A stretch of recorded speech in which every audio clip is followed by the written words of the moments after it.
कहाँ जाने त हजुर हजुर मान्द्रे हो आउनु भयो कुन सामान हो चामल कहाँनिर झार्ने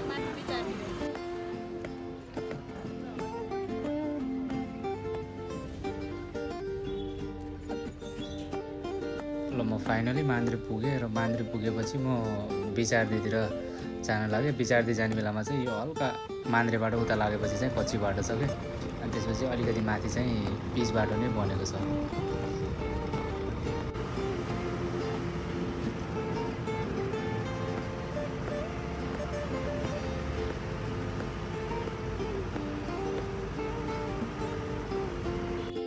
र म फाइनली बिचारदी भन्ने ठाउँमा पुगेँ र मैले उहाँको सामान बिस्तारै झार्दिएँ र त्यो सामानहरू झार्नलाई उहाँहरूले पनि हेल्प गर्नुभयो।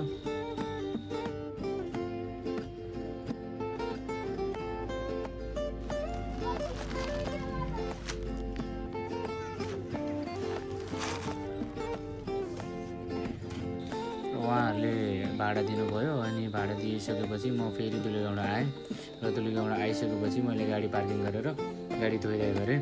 हस् त आजको लागि यति नै।